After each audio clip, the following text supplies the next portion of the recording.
जो हमने सीएनएसए का पढ़ा था, सीएनएसए के जो पहले लेक्चर में हमने क्या किया था, इसकी स्कीम देखी थी और क्या देखा था, इसकी डेफिनेशन क्लॉज देखी थी। तो डेफिनेशन क्लॉज में हमने इनको समझने की कोशिश की थी। कल हमने इसकी सारी की सारी डेफिनेशंस पढ़ ली थी कि ओपियम पोपी क्या होता है, साइकोट्रोपिक, सारी पढ़ ली थी या कुछ छोड़ दी थी। इसके अंदर कल कहां तक पढ़ी थी? अच्छा, चलें जी। कल हमने इसकी डेफिनेशंस जो पढ़ी थी वो पढ़ी थी जी तक, ठीक है। कल जो इसकी डेफिनेशंस थी वो कोका डेरिवेटिव्स तक पढ़ ली थी। आज हमने इसको जो स्टार्ट करना है वो कोका लीफ से स्टार्ट करना है। तो इसकी ये डेफिनेशंस इम्पॉर्टेंट है, मैं बार बार कह रहा हूँ, ठीक है। वो डेफिनेशन इसीलिए इम्पोर्टेंट मैंने कहा, जैसे पिछली थी, अगर डेफिनेशन समझ आ गई तो ये आगे सारा का सारा समझ आना शुरू हो जाता है। तो आज इंशाल्लाह हम इसकी डेफिनेशंस को खत्म करेंगे। तो एज क्या है? Coca leaf. कोका लीफ से मुराद उसने कहा जो कोका के पत्ते होंगे, क्या, जिससे क्या होती है। एक्चुअली ये सारी के सारे हम पढ़ रहे हैं जो ड्रग्स हैं, और ड्रग की हमने कल डेफिनेशन पढ़ ली थी, गालबन एस में थी कि कौन सी, ये देखिएगा एस में नारकोटिक ड्रग। उसने इसके अंदर पहली डेफिनेशन, अगर को आप इसको मैं दिखा सकूं, ये देखिए, means Coca leaf. Narcotics drugs के अंदर कोका लीफ, कैनबस, कैनबस हमने पीछे पढ़ लिया, ठीक है, ये आपने डी में पढ़ा। और आज हम ये पढ़ रहे हैं एच किसको? कोका लीफ को। अब coca leaf, the leaf of coca bush, coca bush की जो झाड़ी होती है इसके पत्ते, लेकिन except a leaf from which all ecgonine, cocaine और any other ecgonine alkaloids have been removed. अगर इससे कुछ चीजें इनसे निकाल ली गई हैं तो वो नहीं, मतलब ये इकोगोनाइन, कोकेन या इसके अलावा, क्योंकि ये तो एक सेपरेट ऑफेंस है और ये सेपरेट जो उसके अंदर शामिल होते हैं, तो इसीलिए वो हमने पढ़े हैं कल भी। अगर हम कल देखें कोका डेरिवेटिव्स में, तो हमने इकोगोनाइन, क्रूड कोकेन और आपने इसके अंदर कोकेन के साथ तमाम प्रिपरेशन वो हमने कल पढ़ ली थी। इसलिए वो कह रहा है इस ये चीजें इसके अंदर शामिल नहीं है, बाकी तमाम जो इसके पत्ते होंगे या इसका बुश होगा, ये जो कोका बुश के पत्ते हैं जो कि इसके अंदर शामिल है।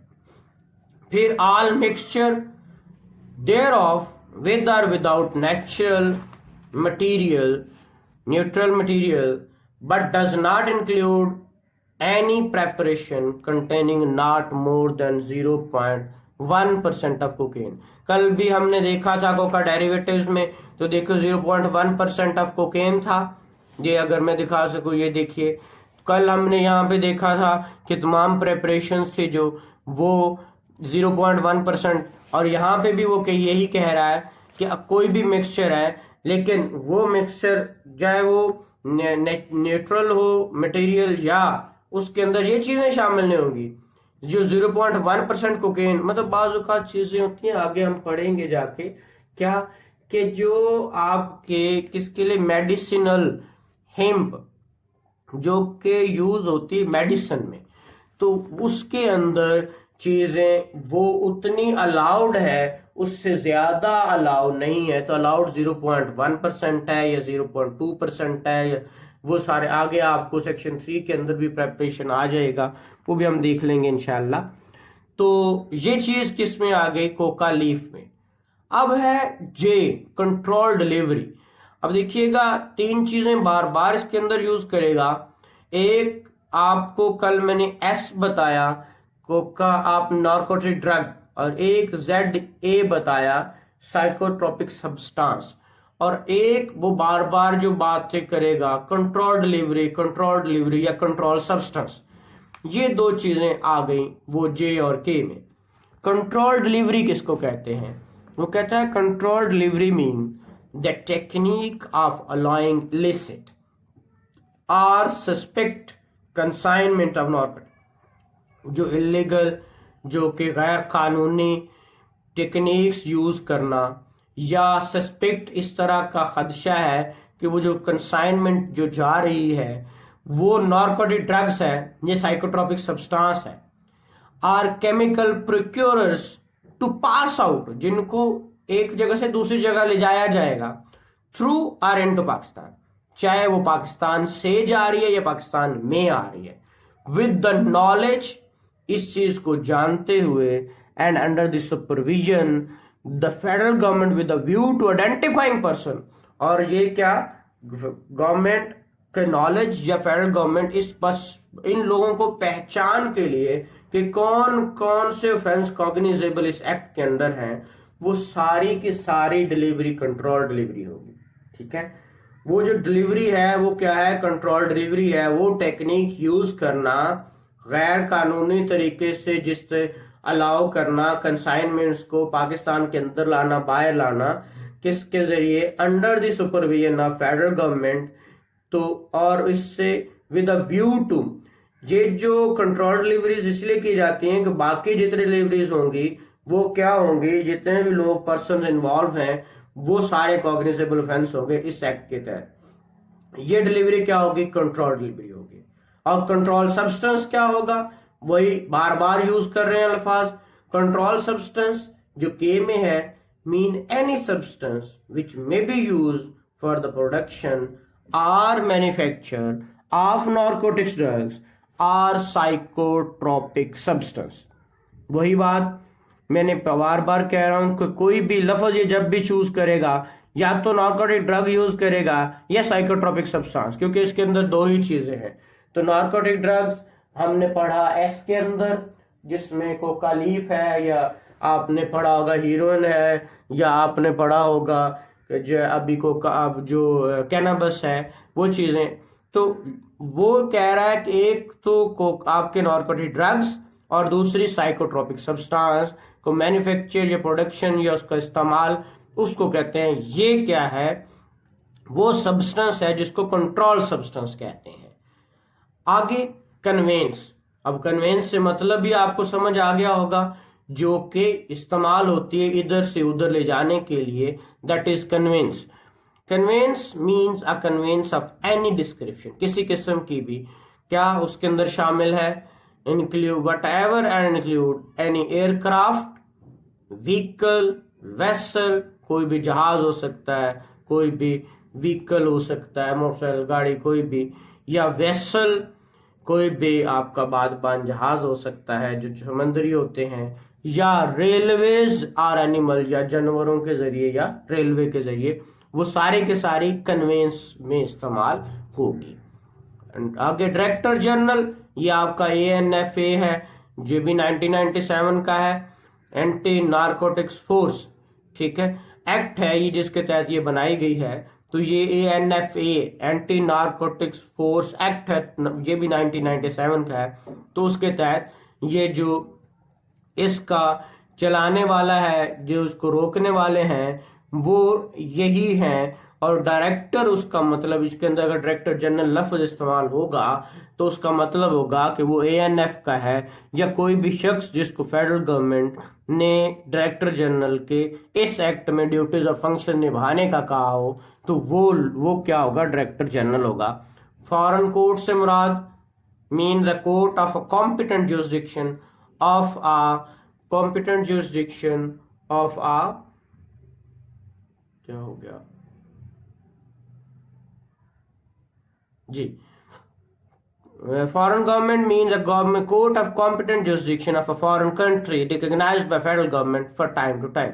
वही बात है कि कोई भी ऐसी कोर्ट जो कि कॉम्पिटेंट हो, किसके लिए, पाकिस्तान ने उसको क्या हो, फेडरल गवर्नमेंट ने टाइम टू टाइम उसको कॉम्पिटेंट को डिक्लेयर किया हो कि ये भी इसको ट्राई कर सकती है, तो वो फॉरेन कोर्ट होगी। इस तरह फ्रीजिंग, फ्रीज से मुराद रोक देना, जमा देना, मुंजमद कर देना, means prohibiting by any order made by the special court. Special court आगे 46 में आ जाएगा।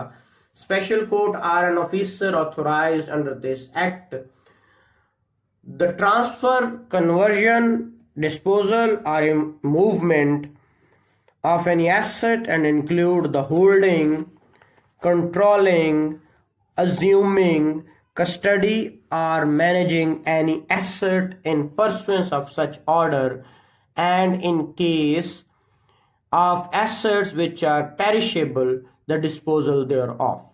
वही कह रहे हैं जो गल जा सड़ जाने वाली चीजें होती हैं उनको तो डिस्पोज ऑफ करना भी फ्रेजिंग के और मुजमरे में आता है, लेकिन फ्रेजिंग कोर्ट किसको कहती है कि इसको रोक दो, किसी ऑफिसर को कहेगी कि ना तो ये ट्रांसफर हो सके, ना कन्वर्ट हो सके, ना ये डिस्पोजल खत्म मतलब इसको बेचा जा सके, या इस किसी भी एसेट को होल्डिंग को किसी भी एक जगह से दूसरी जगह मूवमेंट करने से रोक दिया जाता है, तो उसको ऑर्डर कहते हैं। ये फ्रीजिंग ऑर्डर है। ये गाल बना के 32, 33, 34 में आ जाएगा सेक्शंस में।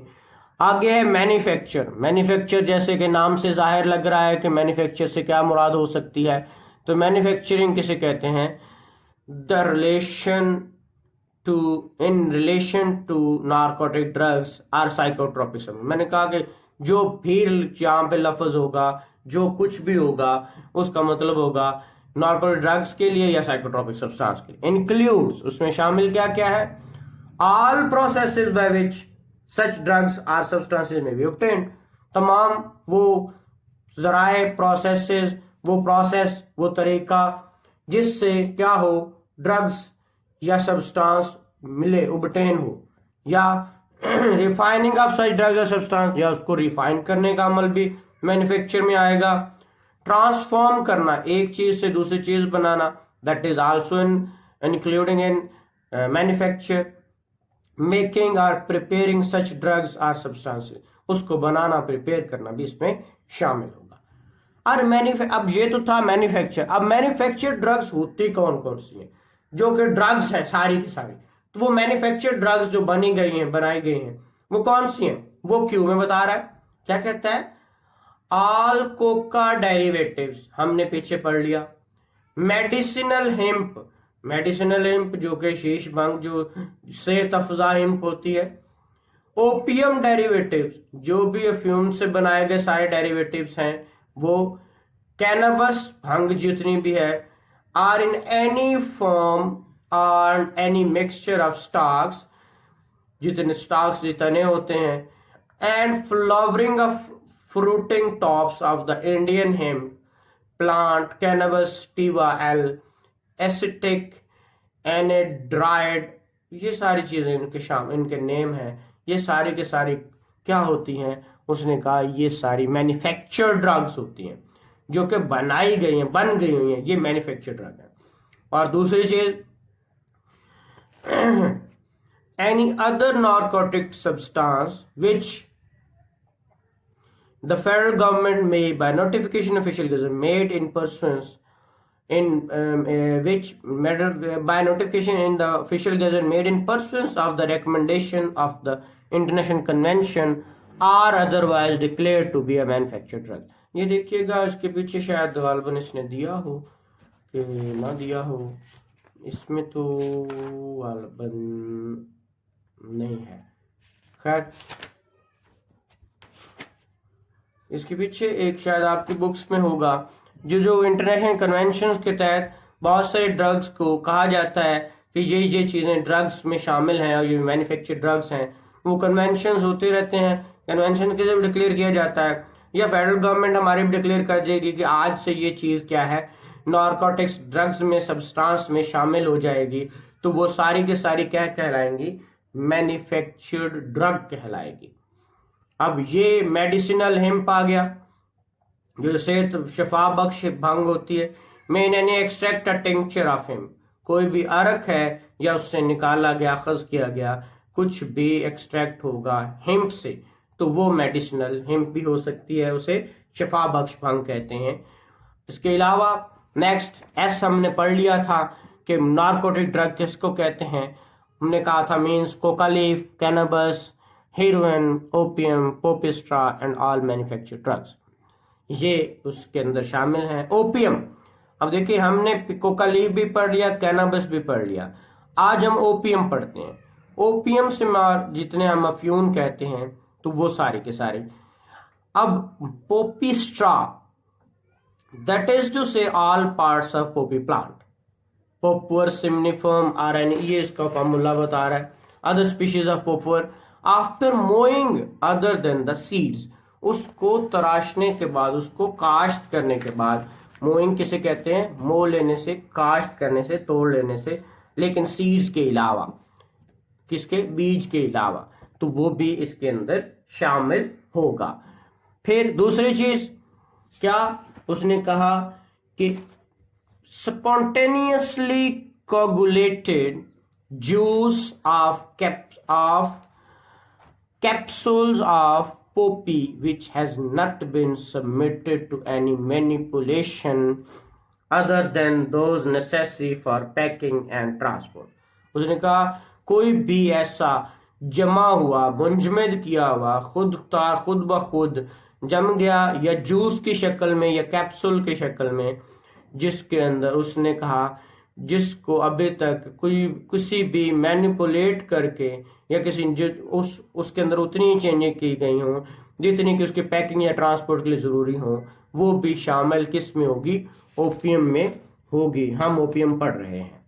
और तीसरी चीज़ उसने कही है, हर जगह पे दो दो तीन तीन चीज़ें बता रहा है, जैसे कोका डेरिवेटिव्स में बताया, या पीछे उसने आपको इसके अंदर भी बताया कैनबस के अंदर, और इसी तरह कोका लीफ के अंदर दो दो तीन तीन चीज़ें बता रहा है। ये भी उसके अंदर वैसी ही चीज़ें हैं, ये आपके लिए इम्पोर्टेंट हैं, ये डेफिनेशंस आ जाती होती हैं, इसीलिए इसको याद रखिएगा। और एनी मिक्सचर विद और विदाउट, ये जो हमेशा वहाँ पे भी इस्तेमाल होता रहा है, लेकिन यहाँ पे उसने मिकदार इसकी 0.2% ऑफ मॉर्फिन कर दी है। आपने पीछे पढ़ा था यहाँ पे 0.1%, ठीक है। अगर यहाँ पे दिखा सकूँ मैं तो आपको, ये देखिएगा, अगर आपने कैनबस में यहाँ पे कोका डेरिवेटिव्स में पढ़ा था तो 0.1% है यहाँ पे, ठीक है। और इसी तरह आपने कोका लीफ में पढ़ा तो वहाँ पे भी 0.1% है, ठीक है। और इसी तरह यहाँ पे भी पढ़ रहे हैं तो यहाँ पे भी 0.2% ऑफ मॉर्फिन है। ओपियम डेरिवेटिव्स किसको कहते हैं, जो ओपियम से निकाले गए हैं, अखज किए गए हैं, वो कह रहा है medicinal opium, that is opium which has undergone the process necessary to adapted for medical use, वो मेडिसिनल यूज के लिए इस्तेमाल हो, वो सारी, वो भी इसके अंदर, लेकिन होगी तो वो डेरिवेटिव ही, चाहे वो अडॉप्ट कर ली गई मेडिसिनल यूज के लिए, लेकिन वो होगी ओपियम डेरिवेटिव ही। दूसरी बात, प्रिपेयर्ड ओपियम, जो ओपियम बना ली जाए, वो that is any product of opium obtained by any series of operation designed to transform opium into an extract suitable for smoking and the dross or other residue remaining after opium smoke। वो कह रहे हैं कि जो चीज़ें बच जाती हैं, जो वो सारी की सारी उसको जलाने से, उसको इस्तेमाल करने के बाद, वो सारी की सारी जो बाकी मांदा होगी, वो भी प्रिपेयर्ड ओपियम, वो भी जो स्मोक करने के लिए इस्तेमाल हो, या कोई भी उसके ऑपरेशन है जिसको ट्रांसफॉर्म स्मोकिंग के लिए किया जाता है, या उससे स्मोक के लिए या स्मोक के बाद बच जाने वाली, वो सारी के सारी क्या होगी, ओपियम डेरिवेटिव्स होंगी। और तीसरी चीज इसके अंदर जो शामिल कर रहा है वो है आपका morphine that is principal alkaloid of opium having the chemical formula. अब देखें, फार्मूला पीछे दो हमने पीछे पढ़े हैं, अब दो यहाँ पढ़ेंगे। अगर आप देखिए पिछले फार्मूलाज, तो वो मैंने यहाँ पे आप लोगों को बताए थे कोका डेरिवेटिव्स के अंदर। ये देखिए इकोगोनाइन, ठीक है, इकोगोनाइन का फार्मूला, और इकोगोनाइन जो बेंजल लेवो इकोगोनाइन है उसका फार्मूला। ये दोनों फार्मूलाज आपको याद होने चाहिए।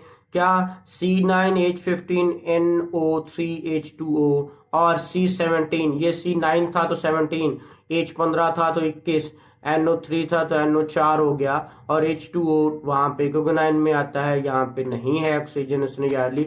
और इसी तरह आज इसके अंदर अगेन वो लेके आ रहा है क्या, फार्मूला को, तो कह रहा है मॉर्फाइन का फार्मूला उसने कहा क्या होगा, C17H 19NO3, ये फॉर्मूला हो गया।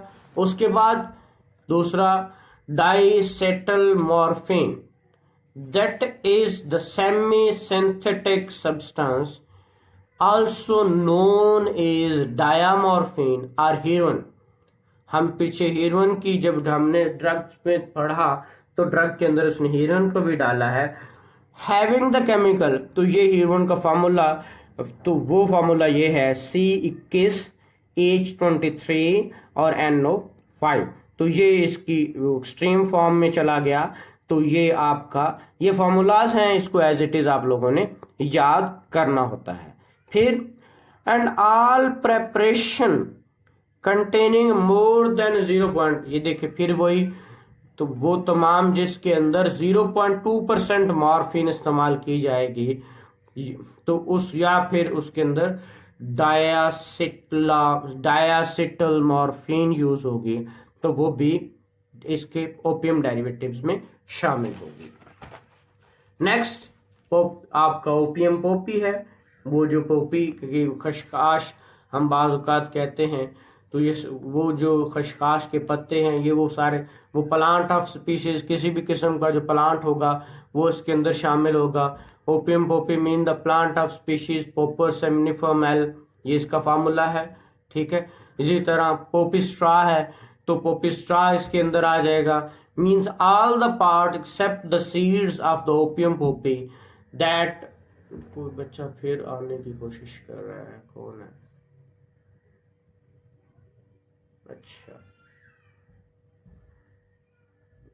ये एक तो मेरा ख्याल है, पता नहीं कॉल कट जाती है।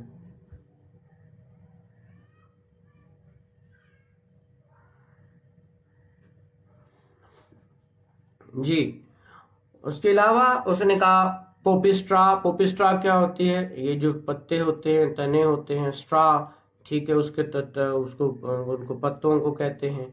ठीक है, तो पोपी ये खशखाश जो हमारे यहाँ घरों में भी हमने देखा होगा। ऑल पार्ट्स, उसके तमाम पार्ट्स, लेकिन उसके अंदर सीड्स नहीं आएगा। Of the opium Poppy after moving, उसको निकाल कर जब उसको रख लिया जाता है, उसको काश्त करके, तो उस वक्त उसने कहा उसके वो पत्ते, उसके पौधे, उसका बीज शामिल नहीं है, बाकी सब कुछ उसके अंदर शामिल है। और पोपिस्ट्रा कंसंट्रेट, उससे जो अखज कर लिया जाता है, mean the material obtained after the पोपिस्ट्रा has been subjected to a process for the concentration of all alkaloids। उसने कहा वो तमाम प्रोसेस, वो कंसंट्रेशन जो उससे निकाल लिया जाता है किसी तरह भी निकाला जाए, तो वो सारा का सारा क्या कहलाता है? पोपिस्ट्रा कंसंट्रेट। फिर प्रेस्क्राइब का मतलब जिसके रूल्स बनाए जाएंगे। प्रॉपर्टी, अब प्रॉपर्टी क्या होगी? कहते हैं includes, property include all form of property whether corporeal, incorporeal, touch करने वाले या ना टच करने वाले, मूवेबल या इमूवेबल, टेंजिबल या इनटेंजिबल, रियल एस्टेट या personal property of every description, वो किसी भी डिस्क्रिप्शन की हो सकती है। वो सारी की सारी प्रॉपर्टी किस में शामिल होगी? इसमें शामिल होगी, प्रॉपर्टी में। मतलब प्रॉपर्टी के अंदर कोई भी हो सकती है, कहता है चाहे वो नजर आने वाली, चाहे वो छूने वाली, ना छूने वाली, मूवेबल, इमूवेबल, प्रॉपर्टी, सारी प्रॉपर्टी जितने भी अल्फाज के अंदर आ जाएंगे कि क्या करो, प्रॉपर्टी को फ्रीज कर दो, एसेट्स को फ्रीज कर दो, प्रॉपर्टी को फ्रीज कर दो, तो वो आगे लफ्ज, इसीलिए प्रॉपर्टी के अंदर कह रहा है कि इस्तेमाल क्या क्या चीजें शामिल क्या क्या। फिर property use or intended to be use to commit or to abet the commission of an offence punishable under this act, या वो प्रॉपर्टी जो इसमें इस्तेमाल होती है, वो मोटरसाइकिल, वो कुछ भी होगा जो कि इस एक्ट के तहत ऑफेंस करने में यूज होगी, तो वो सारी प्रॉपर्टी इसी में शामिल होगी। या all kinds of share or interest in any corporate body, company, firm, business concern, society और फंड, किसी जगह पे भी शेयर्स हैं या इंटरेस्ट हैं किसी जगह, कंपनी में, बॉडी में, फर्म में, बिजनेस में, तो वो भी उसी की प्रॉपर्टी में शामिल होगा। और all documents of title to land, वो तमाम डॉक्यूमेंट्स भी, वो जो मालकियत के कागजात हैं, वो जो गुड्स के कागजात हैं, वो जो प्रॉपर्टी के कागजात हैं, whatever wherever situated, यहाँ पे भी है, money, valuable security use for government, वो कुछ भी होगा, वो सारे के सारे डॉक्यूमेंट्स प्रॉपर्टी के अंदर शामिल है। साइकोट्रोपिक सब्सटेंस हमने पढ़ लिया था, फिर पढ़ लेते हैं साइकोट्रोपिक सब्सटेंस से मुराद है वो सब्सटेंस जो पीछे शेड्यूल में बताया गया है, और या फिर फेडरल गवर्नमेंट उसको गाहे बगाए या डिक्लेयर करती रहती है कि ये साइकोट्रोपिक सब्सटेंस है। और इसी तरह रिलेटिव्स जो में हमने पढ़ा था पीछे भी, जब हमने एसोसिएट्स में पढ़ा था तो तब भी पढ़ा था, अब भी पढ़ लेते हैं। In relation to an accuse mean the spouse और any lineal descendant of the accuse, उसके कोई भी जो खूनी रिश्ते वाले होंगे, and include any other person holding property for और ऑन बिहाफ, उसके बिहाफ पे किसी तरह भी उसने रखा होगा तो उसके रिलेटिव्स में आएगा। मतलब उसने कहा आगे अगली है स्पेशल कोर्ट्स। स्पेशल कोर्ट में बार बार बता रहा था, special courts mean the special court establish under section, जी बेटा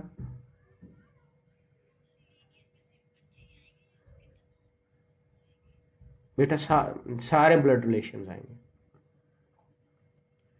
special courts means special court establish under section 46 है, वो मैंने अभी बता दिया था पहले। इस 46 के तहत जो स्पेशल कोर्ट बनता है वो आ जाएगा। और एनी को जिसको स्पेशल कोर्ट कह दिया जाए तो वो स्पेशल कोर्ट होगी।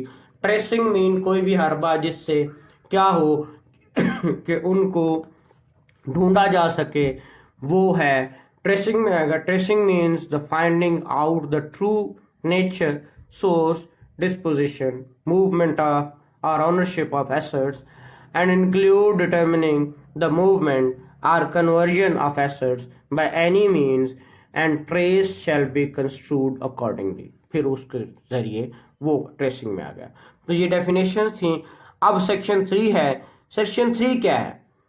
ये calculation of percentage in liquid preparation. अब मैंने कहा कि किस में कितना क्या लिक्विड प्रेपरेशन क्या उसको अलाउ करती है गवर्नमेंट, किस चीज को नहीं करती, ये इसके अंदर वो बता रहा है।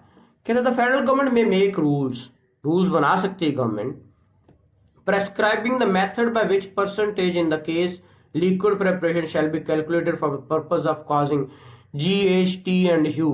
हमने पीछे जी में क्या पढ़ा था, अभी हम देख रहे थे कल ही जो आज हमने शुरू किया जहां से कोका डेरिवेटिव्स, तो वो उसने बताया था इसके अंदर कितने परसेंटेज है। फिर उसने अगर एज कहा तो आज हमने एज से स्टार्ट किया कोका लीफ को, और उसके बाद टी उसके बाद की, तो टी के अंदर भी उसने बहुत सारी चीजें कही थी। क्या क्या चीज कही थी उसने? यहाँ से ओपियम, उसने यहाँ पे ओपियम से, ओपियम के अंदर भी वो परसेंटेज उसने बताई थी, ठीक है। और इसी तरह आगे नेक्स्ट उसने यू के अंदर भी उसने परसेंटेज बताई थी, ठीक है। ये ओपियम ये यहाँ पे 0.2। तो ये उसी की सेक्शन 2 के ये जो जिसमें मैंने कह रहा था कि वो क्या बता रहा है, परसेंटेज बता रहा है। तो उसके पर्पज के लिए वो क्या कह रहा है, गवर्नमेंट मेथड बनाएगी। जब तक मेथड नहीं बनता तो तब तक वो ये स्केल दे रहा है। क्या स्केल दे रहा है? Provided that unless and until such rules are made, जब तक वो रूल्स बनते नहीं तब तक सच परसेंटेज, उस परसेंटेज को शैल बी कैलकुलेटेड, उसको कैलकुलेट किस तरह किया जाएगा? On the basis of preparation containing 1% of a substance means a preparation in which 1 gram of the substance, if a solid, अगर सॉलिड है तो उसने इसको कह दिया कितना, 1 ग्राम के हिसाब से, और 1 मिलीलीटर है अगर वो लिक्विड है तो, ठीक है। और वो अब यहाँ पे देखिए 1% of substance mean the preparation in 1 gram, अगर तो वो सॉलिड है, सॉलिड से मुराद अगर 1 kg है तो उसमें से 1 ग्राम, और अगर वो क्या है, लिक्विड है तो 1 millilitre of the substance if the liquid is contained in every 100 millilitre of the preparation. 100 millilitre में से कितना, 1 millilitre of the preparation, and so in the proportion for the greater और लेस परसेंटेज, ठीक है। ये अभी वो बता रहा है कि कितनी कितनी परसेंटेज उसने अलाउ की है। वो परसेंटेज को मापने के लिए आपने कौन सा फॉर्मूला इस्तेमाल करना है? अगर लिक्विड है तो मिलीलीटर्स, 1 मिलीलीटर्स हर 100 मिलीलीटर में से, और अगर वो सॉलिड है तो 1 ग्राम होगा 1 kg में से, तो वो या 1% को 1 ग्राम लेंगे और उसको 1% को 1 मिलीलीटर लेंगे। तो वो एक पैमाना बता रहा था इसको प्रिपेयर करने का, जो कि GHTU में उसने 1%, 0.1%, 0.1%, 0.2 और 0.2 उसने पीछे T और U में बताया है, तो उसको मापने का यहाँ पे ये तरीकाकार है। तो कल इंशाल्लाह हम इसकी प्रोहिबिशन एंड पनिशमेंट स्टार्ट करेंगे 4-5 से ऑनवर्ड। तो अगला चैप्टर कल 2 हम कल इंशाल्लाह स्टार्ट करेंगे। तो आज सिर्फ हमने इसकी डेफिनेशंस 2 लेक्चर्स में इसकी देख ली हैं, तो इंशाल्लाह कल वाले लेक्चर में हम इसको जो है प्रोहिबिशन एंड पनिशमेंट्स वाला नेक्स्ट सेकंड चैप्टर, जो कि मोस्ट इंपॉर्टेंट है, जो प्रैक्टिसिंग लॉयर्स हैं उनके लिए भी, जो नहीं है उनके लिए भी चीजें समझ आ गई डेफिनेशन, तो आगे इंशाल्लाह हम उसको कर लेंगे।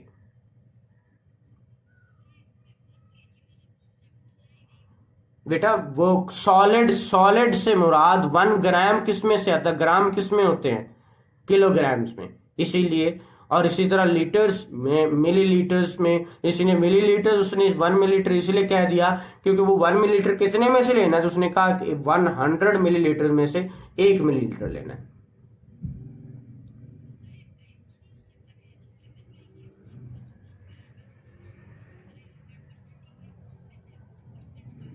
नहीं बेटा वो 1% नहीं, 1 ग्राम में से 1% तो कैसे लेगा।